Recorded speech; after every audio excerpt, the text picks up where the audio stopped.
இது வந்து கற்பூரவல்லி வாழைங்க. நல்ல ட்ரங்க்கு நல்ல பெருசாக இருக்குது. இது ஹைட்டு வந்து 15 அடி இருக்குது வாழையுடைய ஹைட்டு.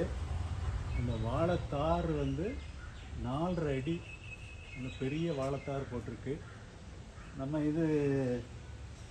இதை காட்டில் வந்து சரிஞ்சிடணுங்கிறதுக்காக முட்டு கொடுத்துருக்கோம். 15 அடி முட்டு அப்படியே இந்த வாழைத்தாரில் வந்து சப்போர்ட் பண்ணி இந்த காற்று அடிச்சுன்னா கீழே சரியாமல் இருக்கிற இந்த சப்போர்ட் கொடுத்துருக்கோம். 15 அடியில் முட்டு கொடுத்துருக்கோம். அப்போ மழை இந்த வெயில் காற்று அடிச்சதுன்னா இந்த ஆடி மாதம்லாம் பயங்கர காற்று அடிக்கும். அப்போ வந்து இதை சப்போர்ட் பண்ணிக்கிட்டோம். இது கிராமங்களில் இதுக்கு பதிலாக வந்து இது வந்து தென்னை மட்டையை வந்து பாவடியில் நம்ம கட் பண்ணிக்கிட்டோம். இதில் வந்து அந்த வாழைத்தாருடைய காம்பு வந்து அதில் ரெஸ்ட் ஆகுற மாதிரி. இது அவ்வளோ ஹைட் இருக்காது. இது மேக்ஸிமம் என்ன ஒரு 8-10 அடி தான் இருக்கும்.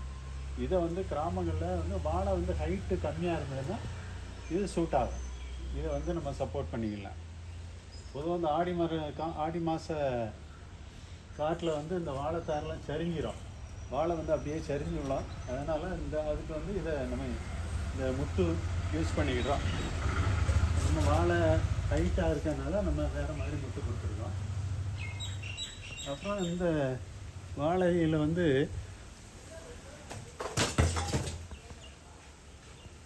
வாழையில் நமக்கு வந்து ரொம்ப கண்ணு விடக்கூடாது. 1-2 விடலாம். அதாவது இந்த வாழை வந்து ஹார்வெஸ்ட் பண்ண பின்னாடி இதை வந்து ஒதுக்கி விட்டுக்கலாம் அடுத்த அடிக்கு. ரொம்ப 4-5 இருக்கும்போது அந்த மதருக்கு உள்ள சத்து வந்து கம்மியாக போகும். அதனால் நம்ம அந்த இதை வந்து எடுத்துடலாம். எடுத்து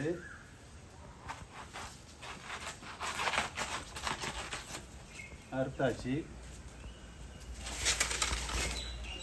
அப்புறம் ஒரு கடப்பாறை கம்பியை வச்சு நம்ம இந்த குருத்து வழியாக இந்த இதை பண்ணோம்னா கீழே அடியில் குருத்து வரையும் போயிடுச்சுன்னா இந்த கண் வந்து அழுகிறோம். அப்போ இந்த தாய்க்கு சத்து வந்து நல்லா கிடைக்கும்.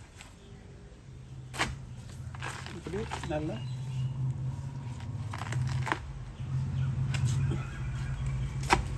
அடி வரையும் போயிடணும். இந்த குருத்து ஆரம்பம்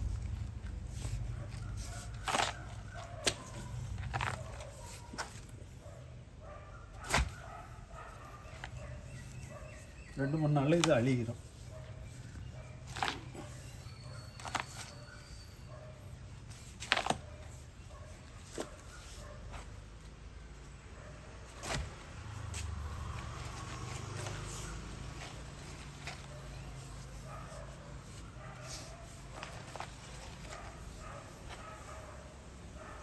இப்படி எக்ஸ்ட்ரா உள்ள கண்ணை வந்து நம்ம கடப்பாறையை வச்சு இந்த குருத்தை வந்து அழுக வச்சுக்கலாம்.